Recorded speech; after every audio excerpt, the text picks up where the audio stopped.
To Summer Hebrew, I'm Joshua Maria Garcia, and this is Lesson 5.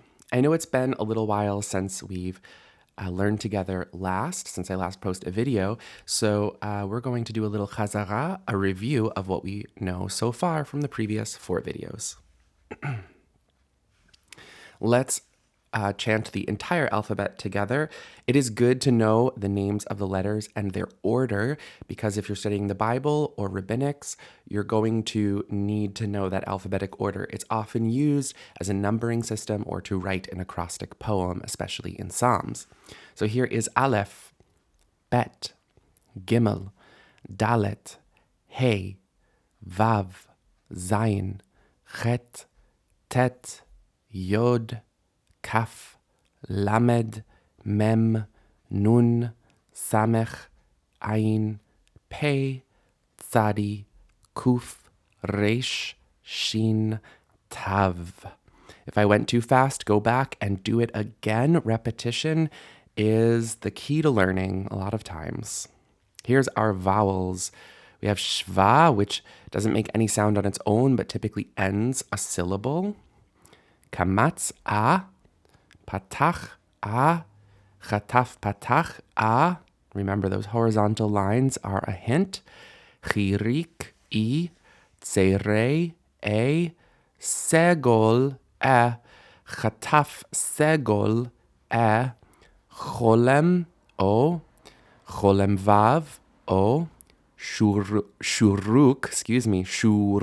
It's hard to roll your R's between U's, isn't it? Uru. We got to make a vowel sandwich. Uru, shuruk. Or you can say shuruk vav, and that's U sound. And kubutz, U. Okay, here's our complex vowels or diphthongs. We have I, av. That one's tricky, right? And this, remember, this is a vav. It's not an unsofit. It's sitting right on the line of writing. How about this one? E, A. That one's a little tricky too, isn't it? This one? Oi, ui.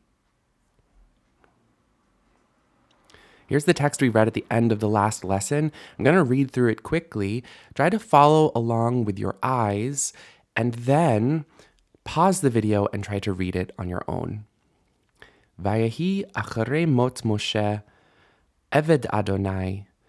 Vayomer Adonai el Yoshua bin Nun, Misharet Moshe, lemor, Moshe avdi met, ve'ata kum avor et hayarden hazeh, ata v'chol ha'am hazeh, el haaretz asher anochi noten lahem livnei Yisrael. Even faster than last time, but if you could follow along with your eyes and not lose your place, you're doing really, really well. If you couldn't, all you have to do is practice a little bit more, and you'll get there. Super easy, right?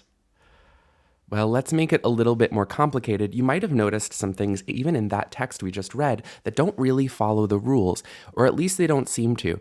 Here's the thing about language. There's no such thing as an exception to a linguistic rule. There's just a deeper rule that we don't understand yet. So the things that appear to be exceptions to rules are just deeper rules we haven't learned yet. And that's really true across languages. So with Hebrew, we have this rule, we could say, that we have patach, it makes an a sound, and chataf patach is an a sound. Segol is an e sound, chataf segol is an e sound. Then we have kamatz, and we have chataf kamatz as well. And this actually makes an O sound.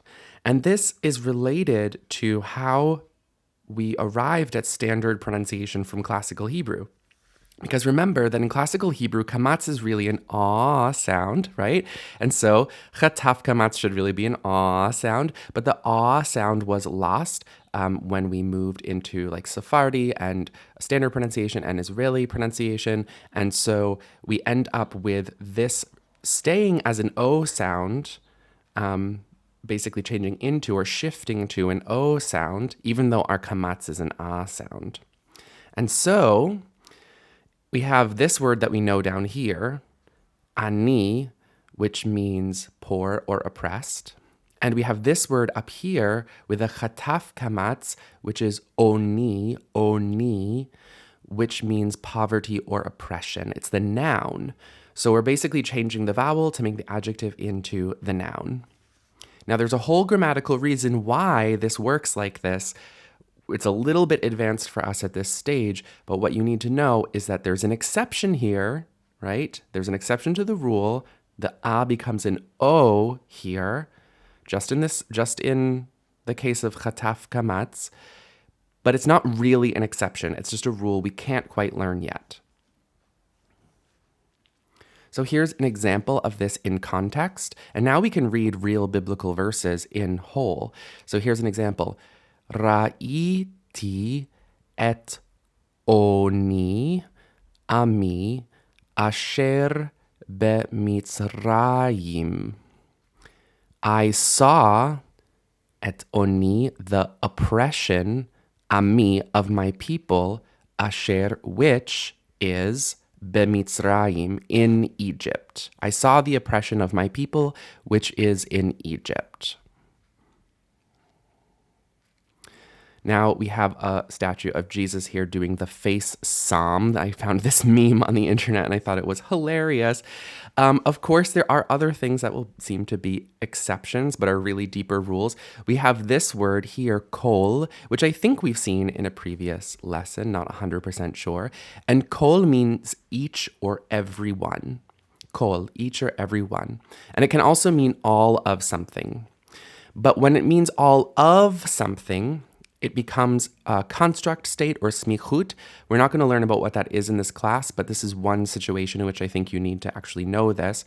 When it is all of something, we put a dash here, a hyphen, if you will, and it actually turns into kol with a kamatz, which we expect to be a, but actually in this case is o. And we're going to learn why, part of the reason why, at the end of this lesson, but this is such a common word in biblical Hebrew that I need you to just memorize this, that kol is always kol, even when it looks like kal.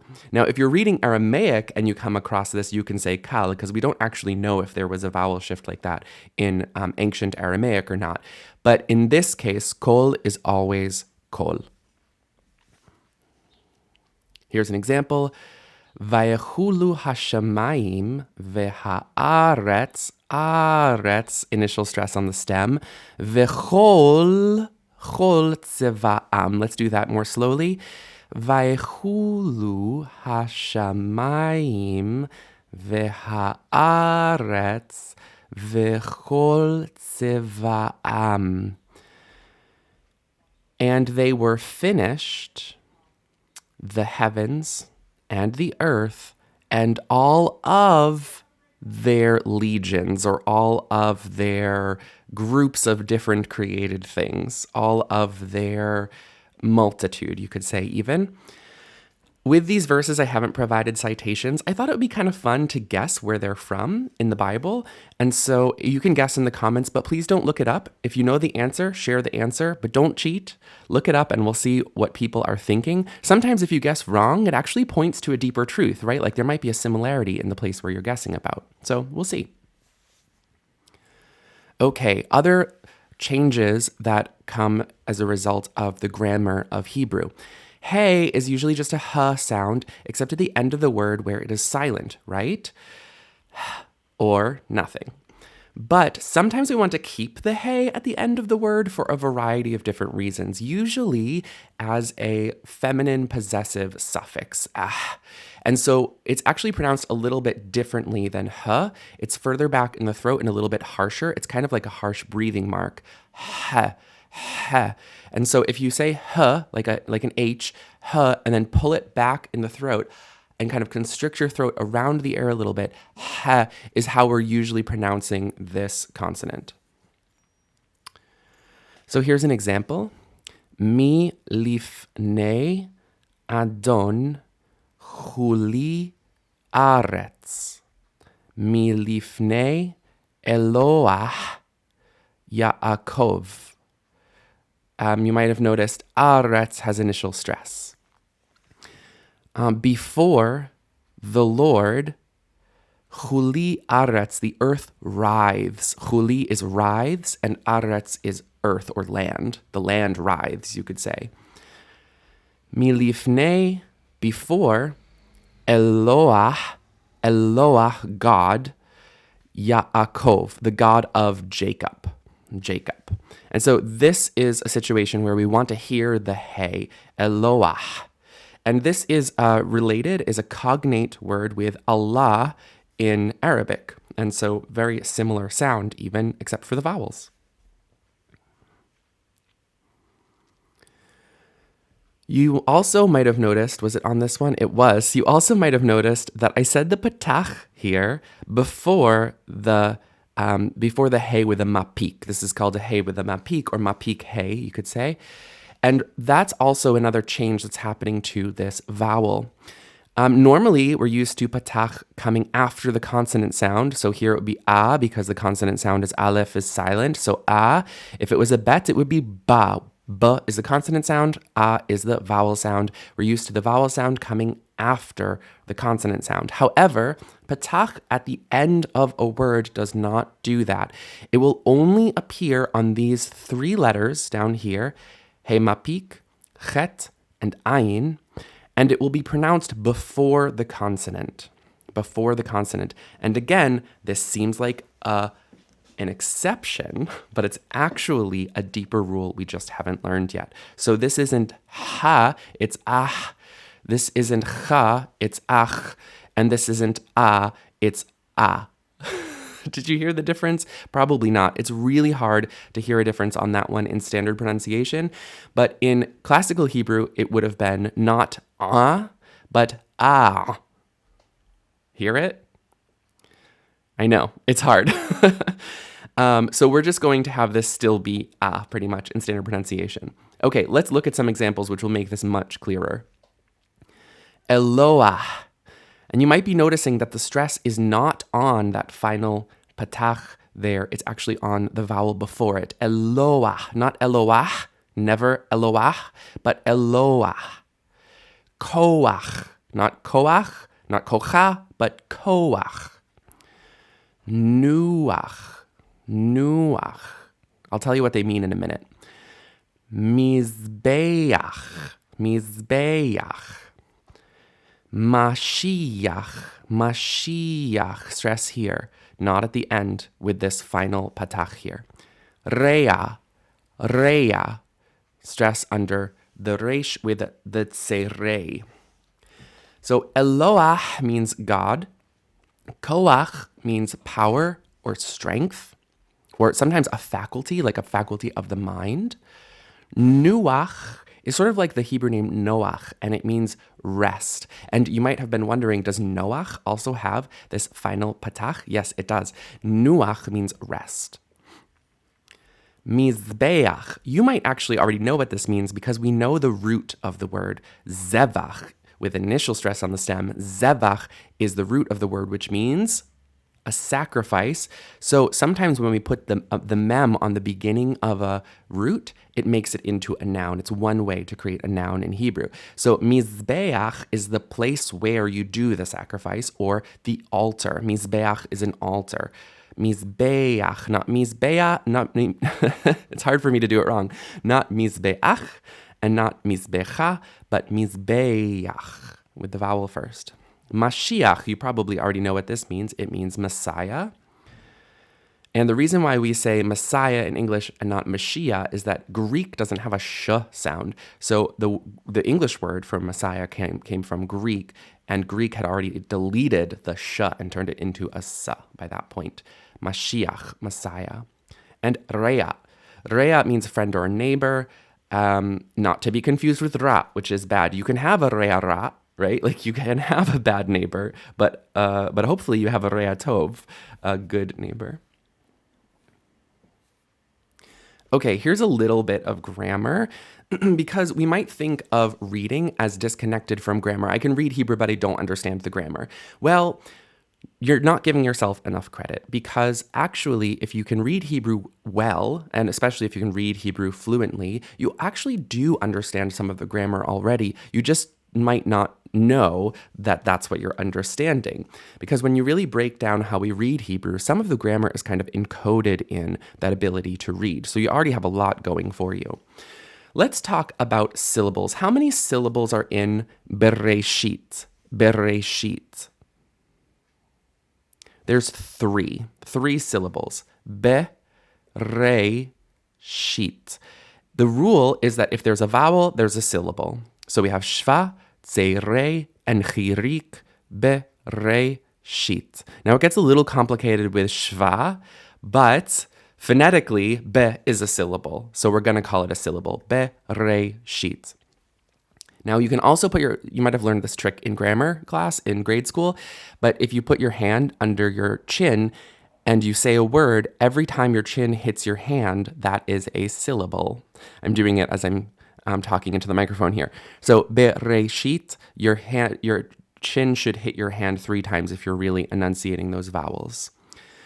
Now there's 2 kinds of syllables in all language. And that is, well, that's actually way an oversimplification. In biblical Hebrew, though, there's really 2 kinds of syllables, open and closed syllables. And so we have be, re, and shit. Phonetically speaking, be is an open syllable because the vowel sound comes at the end and there's no consonant to close it. It's a little bit complicated with Hebrew grammar, but phonetically, we'll just go with that.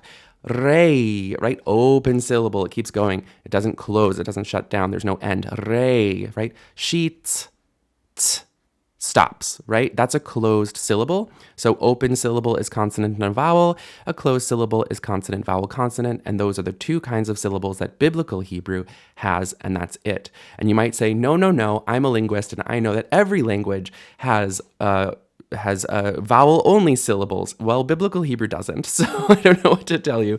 But just closed and open, and these are the 2 forms that we have. And we want to pay attention to which syllable is stressed when we're reading a word. So in this word, bereshit, in the beginning, right? That's the first word of the Bible. Bereshit, and final stress. Bereshit, not bereshit. You can never have a stress on a shva, and not bereshit, right? That's not correct. Bereshit, final stress there. And this is important because of the kamats that sometimes turns to an O. It's in very specific circumstances. Again, a rule that we just haven't learned yet. And a syllable that's closed, so consonant, vowel, consonant, has a consonant at the end, stops at the end, like sheet, right? Closed, and is unstressed, so not like sheet in bereshit. If it's closed and unstressed, and it has a kamatz, it changes from a to o. So, if you read this word, it might look like it says chachma, final stress, chachma, right? But it doesn't. It actually says chochma, chochma, because this syllable, which would be chach, is closed, right? Ch ends with a consonant, chach, but it is not stressed, chachma.